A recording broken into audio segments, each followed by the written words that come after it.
Hello, welcome to Market Discussion of the Day. Today, December 23rd, 2024, Monday ആണ്. അതുമാത്രമല്ല ഈ വർഷത്തെ 2024 ഏറ്റവും ലാസ്റ്റ് ഫുൾ വീക്കാണ്. ഓക്കെ, സോ മാർക്കറ്റ് ഡിസ്കഷന് പോകുന്നതിന് മുന്നേ ആയിട്ട് ഏറ്റവും ഇമ്പോർട്ടൻ്റ് ആയിട്ടുള്ള കാര്യം എന്താ വെച്ചാൽ നമ്മുടെ പുതിയൊരു ബാച്ച് വീണ്ടും സ്റ്റാർട്ട് ചെയ്യാൻ പോകുന്ന ഇന്നത്തെ ദിവസം 23 ഡിസംബർ 2023 ഇന്നത്തെ ദിവസം രാത്രി 7:30 മണിക്കും രാത്രി 10:30 മണിക്കുമായിട്ട് 2 ടൈമിങ്ങിലായിരിക്കും നമ്മളുടെ forex trading free forex trading class start ചെയ്യുന്നത്. ഓക്കെ, അതുപോലെ തന്നെ ഇംഗ്ലീഷ് ബാച്ചും ഉണ്ടാവും എന്നുള്ളതാണ് അതിനകത്തുള്ളൊരു പ്രത്യേകത. ഓക്കെ, സോ നിങ്ങൾക്ക് രജിസ്ട്രേഷൻ നടന്നുകൊണ്ടിരിക്കുകയാണ്. അപ്പോൾ ഇനിയും രജിസ്റ്റർ ചെയ്യാത്ത ആൾക്കാരുണ്ടെന്നുണ്ടെങ്കിൽ എത്രയും പെട്ടെന്ന് എനിക്ക് എൻ്റെ ഡിസ്ക്രിപ്ഷനിൽ എൻ്റെ നമ്പർ ഉണ്ടാവും. എനിക്ക് വാട്സാപ്പിൽ മെസ്സേജ് ചെയ്ത് കഴിഞ്ഞാൽ ബാക്കി കാര്യങ്ങൾ ഞാൻ കോർഡിനേറ്റ് ചെയ്യുന്നതായിരിക്കും. ഓക്കെ, 2 ആഴ്ചത്തെ ക്ലാസ് ആയിരിക്കും.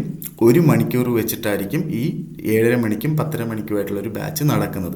Okay, so coming to market discussion, നമുക്ക് നേരെ നമ്മൾ എല്ലാ ദിവസത്തെയും പോലെ ഫണ്ടമെൻ്റൽ സൈഡിലോട്ട് നോക്കുകയാണെന്നുണ്ടെങ്കിൽ നമ്മൾ ഈ ആഴ്ച വരാൻ പോകുന്ന ഫണ്ടമെൻ്റൽസിനെ കുറിച്ച് ഓൾറെഡി നമ്മൾ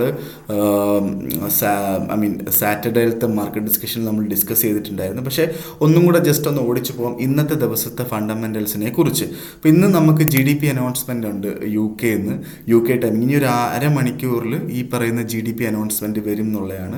ഫോർകാസ്റ്റും പ്രീവിയസും തമ്മിൽ വ്യത്യാസമൊന്നുമില്ല, 0.1% തന്നെയാണ് ഫോർകാസ്റ്റും പ്രീവിയസും തമ്മിൽ. പക്ഷേ നമുക്ക് ആക്ച്വലി എന്താ വരുന്നതെന്ന് നമുക്ക് അറിയില്ല എന്നുള്ളതാണ് സത്യം. അതിനുശേഷം 1:30 മണിക്ക് ഡ്യൂറബിൾ ഗുഡ്സ് ഓർഡർ ഉണ്ട്.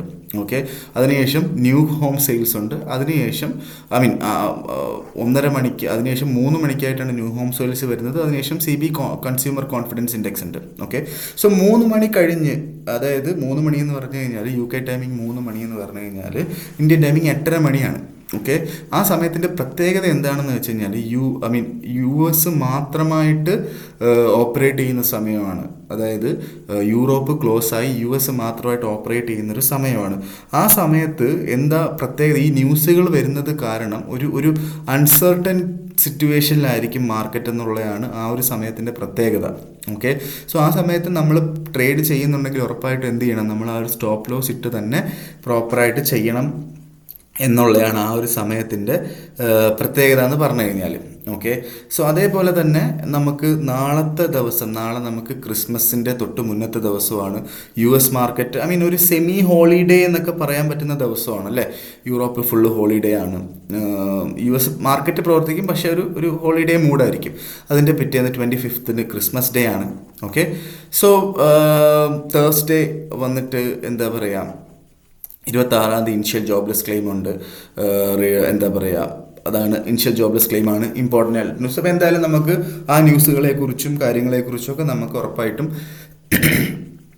വരുന്ന ദിവസങ്ങളിൽ ഡിസ്കസ് ചെയ്ത് പോവാം എന്നുള്ളതാണ് ഇമ്പോർട്ടൻ്റ് ആയിട്ടുള്ള കാര്യം. ഓക്കെ, പിന്നീടുള്ള ടെക്നിക്കൽ അല്ലെങ്കിൽ എന്താ പറയുക, ഒരു ഫണ്ടമെൻ്റൽ സൈഡിലോട്ട് നമ്മൾ പൊളിറ്റിക്കൽ സൈഡിലോട്ട് നോക്കുമ്പോൾ ഏത് നിമിഷവും നമുക്കൊരു സീസ് ഫയർ പ്രതീക്ഷിക്കാം. കാരണം ഡൊണാൾഡ് ട്രംപ് വന്നതിന് ശേഷം, അധികാരത്തിലേറ്റതിന് ശേഷം ജാനുവരി 20 അല്ലേ ആണ് പുള്ളിക്കാരൻ ഒഫീഷ്യലി അധികാരത്തിലേക്കുന്നത്. അതിന് മുന്നേ ആയിട്ട് എല്ലാ വാറുകളും അവസാനിപ്പിക്കും എന്നുള്ളൊരു സ്റ്റേറ്റ്മെൻ്റ് ഒക്കെ ഉണ്ടായിരുന്നു. അതുകൊണ്ടിട്ട് തന്നെ ഏത് നിമിഷവും, അത് ചിലപ്പം ക്രിസ്മസ് ഡേ ആവാം, അല്ലെങ്കിൽ എന്താ പറയുക, നമ്മുടെ ന്യൂ ഇയർ ഡേ ആവാം. അപ്പം അത് നമ്മൾ ഓൾറെഡി പ്രതീക്ഷിക്കണം എന്നുള്ളതാണ്. പക്ഷേ അങ്ങനെ എന്തെങ്കിലും ഇപ്പം ഇസ്രായേൽ പാലസ്തീൻ സീസ് ഫയർ നമ്മൾ കേട്ട് കഴിഞ്ഞാൽ അതൊരു ലോങ്ങർ ടേമിലോട്ട് അതിൻ്റെ എന്താ പറയുക, മാർക്കറ്റിനെ അത് അഫക്റ്റ് ചെയ്യുമോ എന്ന് എനിക്കറിയില്ല. പക്ഷേ ഉറപ്പായിട്ടും ഉക്രൈൻ റഷ്യ വാറിനകത്ത് ഒരു സീസ് ഫയർ ഉണ്ടായാൽ ഉറപ്പായിട്ടും അതൊരു ലോങ്ങർ ടേമിലോട്ട് മാർക്കറ്റിൽ വലിയൊരു എന്താ പറയുക, ഒരു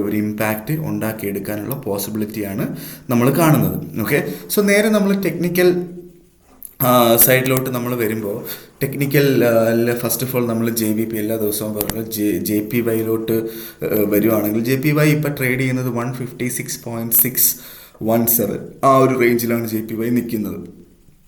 അപ്പോൾ നമ്മൾ നേരത്തെയും പറഞ്ഞിട്ടുണ്ടായിരുന്നു 156ൻ്റെ താഴെയായിട്ട് പോയാൽ നമുക്ക് അവിടുന്ന് ഒരു സെല്ല് എടുത്തുകൊണ്ട് സ്റ്റാർട്ട് ചെയ്യാം അല്ലേ. അത് തന്നെയാണ് എനിക്ക് ഇപ്പോഴും പറയാനുള്ളത്. ഒരു മാർക്കറ്റ് കണ്ടീഷൻ അല്ലെങ്കിൽ ഒരു സേഫ്റ്റിക്ക് വേണ്ടി 2 മാർക്കറ്റ് കണ്ടീഷനിൽ മാർക്കറ്റ് ഓപ്പണിങ്സിനോ ക്ലോസിങ്ങിനോ 156ൻ്റെ താഴെയായിട്ട് നമുക്ക് കിട്ടിക്കഴിഞ്ഞാൽ നമുക്ക് 156.60 മുകളിലായിട്ട്, ഓക്കെ, 60 മുകളിലായിട്ടെന്ന് പറഞ്ഞാൽ ഇപ്പം നിൽക്കുന്ന പ്രൈസിൻ്റെ മുകളിലായിട്ട് ഒരു $1-2 156.70 എങ്കിലും മിനിമം നമ്മൾ സ്റ്റോപ്പ് ലോസ് വെച്ചുകൊണ്ട് അവിടുന്ന് സെല്ല് ചെയ്ത് സ്റ്റാർട്ട് ചെയ്യാം എന്നുള്ളതാണ്. 156 താഴെയായിട്ട് 1 അവർ ക്യാൻഡിൽ ഏതെങ്കിലും ഒരു മാർക്കറ്റ് ഓപ്പണിങ്സിനോ ക്ലോസിങ്ങിനോ സ്റ്റാർട്ട് ചെയ്താൽ നമുക്ക് ചെയ്യാൻ പറ്റുന്ന ഒരു ഓപ്പർച്യൂണിറ്റി. നേരെ മറിച്ച് 156 മുകളിലായിട്ടൊരു ബൈ സൈഡ് ഉണ്ടോ എന്ന് ചോദിച്ചു കഴിഞ്ഞാൽ ഞാൻ പറയും താൽക്കാലികമായിട്ട് ബൈ സൈഡിലോട്ട് JPY നിൽക്കേണ്ട. അതിൻ്റെ റീസൺ 162 JPYയുടെ ഓൾ ടൈം ഹൈ എന്ന് പറയുന്നത്. ഓക്കെ, സോ അതുകൊണ്ടിട്ട് നമ്മളൊന്ന് ജസ്റ്റ് വെയിറ്റ് ചെയ്യുക. 162 കിട്ടിക്കഴിഞ്ഞാൽ നമുക്ക് JPY വന്നതിന് ശേഷം അല്ലെങ്കിൽ 2000 ശേഷം ഏറ്റവും മുകളിൽ പോയിട്ട് 162. അപ്പോൾ അവിടുന്ന് നല്ലൊരു സെൽ ഓപ്പർച്യൂണിറ്റി നമുക്കുണ്ട്. കഴിഞ്ഞൊരു 4-5 മാസം മുന്നേ 162 എത്തിയിട്ട് മാർക്കറ്റ് 140 വരെ സഞ്ചരിച്ചിട്ടുണ്ട്. ഓക്കെ, അതൊരു വലിയൊരു മൂവ്മെൻ്റ് ആണ് JPYയിൽ. അപ്പോൾ അതുകൊണ്ടിട്ട് അതിന് വേണ്ടി വെയിറ്റ് ചെയ്ത് അവിടുന്ന് സെല്ലെടുക്കുന്നതായിരിക്കും നല്ലത്. കാരണം ഓൾ ടൈം ഹൈ ആ ഒരു ഏരിയയിൽ നിൽക്കുന്നത് കൊണ്ടിട്ട്. ഓക്കെ, സോ നമ്മളിതൊക്കെ യൂറോയിലോട്ട് വരുമ്പോൾ യൂറോയിൽ നമ്മൾ കഴിഞ്ഞ ആഴ്ച പറഞ്ഞിട്ടുണ്ടായിരുന്നു യൂറോ നമ്മൾ താൽക്കാലികമായിട്ട് ചെയ്യണ്ട എന്ന് പറഞ്ഞിട്ടുണ്ടായിരുന്നു. ഓക്കെ, കാരണം യൂറോപ്പിൽ നടക്കുന്ന ഒരുപാട് അൺസർട്ടനിറ്റി കാരണം. പക്ഷേ ഉറപ്പായിട്ടും ഈ ആഴ്ച നമുക്ക് ഒരു 1.0500 മുകളിലായിട്ട് 2 മാർക്കറ്റ് ഓപ്പണിങ്സിനോ കിട്ടിക്കഴിഞ്ഞ് 2 മാർക്കറ്റ് ഓപ്പണിങ്സിന് കിട്ടിക്കഴിഞ്ഞാൽ നമുക്ക് അവിടുന്ന് ബൈ ചെയ്തുകൊണ്ട് സ്റ്റാർട്ട് ചെയ്യാവുന്നതാണ്. ഒരു ഇനിഷ്യൽ ടാർജറ്റൊക്കെ ഒരു ലോങ്ങർ ടേമിലോട്ടൊക്കെ പ്ലാൻ ചെയ്യുന്ന ആൾക്കാർ 1.0800 മുകളിലായിട്ട് നമുക്ക് ആ ഒരു സ്ഥലത്ത് നമുക്ക് ടേക്ക് പ്രോഫിറ്റ് വെക്കാവുന്നതുമാണ്. ഈ ഒരു ബൈ എൻട്രി ഞാൻ പറയുന്നത് അതൊരു യൂറോപ്പിലെ എല്ലാ കാര്യങ്ങളും ശാന്തമായി എന്നതുകൊണ്ടിട്ടല്ല. ഓക്കെ, ഒരുപാട് പ്രശ്നങ്ങൾ നടക്കുന്നുണ്ട്, പൊളിറ്റിക്കൽ അൺസർട്ടനിറ്റി പല രാജ്യങ്ങളിലും നടക്കുന്നുണ്ട്. പക്ഷേ എന്നാൽ പോലും നമുക്ക് അവിടെ നിന്ന് ഒരു ബൈ ചെയ്ത് സ്റ്റാർട്ട് ചെയ്യാം എന്നുള്ളതാണ് അതിനകത്തുള്ളൊരു കാര്യം എന്ന് പറഞ്ഞു കഴിഞ്ഞാൽ. ഓക്കെ, കാരണം ഒരു നല്ലൊരു ലോയിൽ യൂറോ നിൽക്കുന്നത് കൊണ്ടിട്ട്. ഓക്കെ, സോ GBPയിലോട്ട് വരുമ്പം GBP നമ്മൾ ഇപ്പോൾ ട്രേഡ് ചെയ്യുന്നത് 1.25668 ആ ഒരു റേഞ്ചിലാണ് GBP ഇപ്പം ട്രേഡ് ചെയ്തുകൊണ്ടിരിക്കുന്നത്. അപ്പം ഇന്നലെ നമ്മൾ പറഞ്ഞിട്ടുണ്ടായിരുന്നു 1.2500 മുകളിലായിട്ട് നമുക്ക് ബൈ ചെയ്ത് സ്റ്റാർട്ട് ചെയ്യാം എന്നുള്ളത്. അങ്ങനെ ബൈ ചെയ്തിട്ടുള്ള എല്ലാ ആൾക്കാർക്കും തന്നെ നല്ലൊരു പ്രോഫിറ്റ്, ഓൾമോസ്റ്റ് ഒരു $1000 1 ലോട്ട് എടുക്കുന്ന ആൾക്കാർക്ക് ഓൾമോസ്റ്റ് ഒരു $1000 പ്രോഫിറ്റ് എങ്കിലും കിട്ടിയിട്ടുണ്ടാവും. കാരണം മാർക്കറ്റ് ഫ്രൈഡേ 1.2600 മുകളിൽ മാർക്കറ്റ് പോയിട്ടുണ്ട്. ഓക്കെ, അപ്പം വീണ്ടും നമുക്ക് 1.2500 കിട്ടിക്കഴിഞ്ഞാൽ ഭയങ്കര നല്ലൊരു ബൈ ആണ്. വീണ്ടും ബൈ ചെയ്തുകൊണ്ട് സ്റ്റാർട്ട് ചെയ്യുക. അങ്ങനെ ഹോൾഡ് ചെയ്യണം എന്നുള്ള ആൾക്കാർക്ക്, ബൈ ചെയ്ത് ഹോൾഡ് ചെയ്യണം എന്നുള്ള ആൾക്കാർക്ക് ഉറപ്പായിട്ട് ഒരു വർഷം അല്ലെങ്കിൽ ഒരു 6 മാസത്തേക്കൊക്കെ പ്ലാൻ ചെയ്യുന്ന ആൾക്കാർക്ക് 1.3800 വരെ വരാനായിട്ടുള്ള ഒരു 1300 പിപ്പ് വരെയൊക്കെ വരാനുള്ള പോസിബിലിറ്റി നമുക്ക് ഈസി ആയിട്ട് കാണും. ഇല്ലെങ്കിൽ നമുക്ക് 1.2500 എടുത്തതിന് ശേഷം 1.2600 നമുക്ക് വിറ്റുകൊണ്ട് നമുക്ക് ഓരോ 100 പിപ്പിലും നമുക്ക് ബൈ ചെയ്ത് പോകാമെന്നുള്ളതാണ്. അതിനകത്ത് ഒരു ലോങ്ങർ ടേമിൽ 1.2800 മുകളിലായിട്ട് ഒരുപാട് ബയേഴ്സ് പ്രസൻ്റ് ആയതുകൊണ്ട് അവിടുന്ന് കുറച്ചുകൂടെ ഫാസ്റ്റിൽ മുകളിലോട്ട് പോകാനുള്ള പോസിബിലിറ്റിയാണ് GBPയിൽ ഉള്ളത്. ഓക്കെ, സോ നമുക്ക് എന്താ പറയുക, ഗോൾഡിലോട്ട് വരുമ്പോൾ XAUSD ഗോൾഡിലോട്ട് നമ്മൾ വരുമ്പം ഗോൾഡ് ഇപ്പോൾ ട്രേഡ് ചെയ്യുന്നത് 2630 റേഞ്ചിലാണ് ഗോൾഡ് ഇപ്പോൾ ട്രേഡ് ചെയ്തുകൊണ്ടിരിക്കുന്നത്. ഓക്കെ, 2630 നിങ്ങൾക്ക് എല്ലാവർക്കും അറിയാവുന്ന ഒരു കാര്യമാണ്. ഒരു സപ്പോർട്ട്, ഒരു റെസിസ്റ്റൻസ് ലെവലാണ്. ഓക്കെ, കാരണം 2700 നിന്നൊക്കെ താഴോട്ട് വന്നപ്പോൾ 2630 നല്ല രീതിയിൽ സപ്പോർട്ട് ചെയ്തിട്ടുണ്ടായിരുന്നു. സോ ഈ 2630 എന്ന് പറയുന്നത് അതിൻ്റെ താഴെയായിട്ട് ഇപ്പോൾ വേണം. ഇപ്പോൾ ഒരു സെല്ല് ഞാൻ പറയുന്നില്ല, കാരണം മാർക്കറ്റ് അപ് ട്രെൻഡിലായതുകൊണ്ടിട്ട് ഞാൻ ഇവിടുന്ന് 2630 എന്നൊരു സെല്ല് എൻട്രി ഞാൻ ഒരിക്കലും റെക്കമെൻഡ് ചെയ്യുന്നില്ല. നേരെ മറിച്ച് 2630 മുകളിലാണ് യൂറോപ്പ് ഓപ്പണിംഗ് സമയത്ത് 1 അവർ ക്യാൻഡിലെങ്കിൽ നമുക്ക് അവിടുന്ന് ബൈ ചെയ്ത് സ്റ്റാർട്ട് ചെയ്യാവുന്നതുമാണ്. ഓക്കെ, പക്ഷെ സ്റ്റോപ്പ് ലോസ് നമ്മൾ ഇന്നത്തെ ദിവസം പോയതിൻ്റെ ലോയുടെ താഴെയായിട്ട് $2 താഴെയായിട്ട് വെക്കണം എന്നുള്ളതാണ് അവിടുത്തെ ഒരു ഇമ്പോർട്ടൻ്റ് ആയിട്ടുള്ള കാര്യം.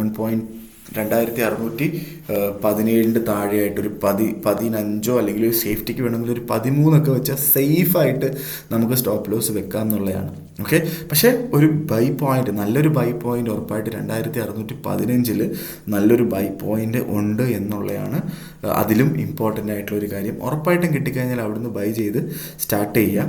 ഓക്കെ, നമുക്ക് ടാർഗറ്റ് വെക്കാൻ പറ്റുന്ന 2660 വരെ നമുക്ക് ടാർഗറ്റ് വെക്കാം. ഇനിഷ്യൽ ടാർഗറ്റ് 2660 ബ്രേക്ക് ചെയ്ത് മുകളിലോട്ട് പോയാൽ 2680, ചിലപ്പോൾ ഈ വർഷം അവസാനത്തോടെ 2730 വരെ പോകാനുള്ള പോസിബിലിറ്റിയാണ് നമ്മൾ ഗോൾഡിൽ കാണുന്നത്. ഓക്കെ, ആൻഡ് എന്താ പറയുക, നമുക്ക് നല്ലൊരു സേഫ് എൻട്രി എന്ന് പറയുന്നത് 2615 അല്ലെങ്കിൽ അതിൻ്റെ താഴോട്ട് പോയാൽ അതിലും സേഫ് ആയിട്ടുള്ളൊരു എൻട്രിയാണ് 2600 എന്ന് പറയുന്നത്. ഓക്കെ, സോ അതിനോട്ടൊക്കെ പോകുമെന്ന് ഉള്ള കാര്യം സത്യം പറഞ്ഞാൽ എനിക്കറിയില്ല. പക്ഷേ ഇതാണ് എന്താ പറയുക, മാർക്കറ്റ് ഡിസ്കഷനിൽ ഇന്നത്തെ ദിവസം എനിക്ക് പറഞ്ഞു തരാനുള്ള ഓപ്പർച്യൂണിറ്റി. GBP ഒക്കെ ഉറപ്പായിട്ട് 1.2500 കിട്ടിക്കഴിഞ്ഞാൽ ധൈര്യമായിട്ട് ബൈ ചെയ്തോ.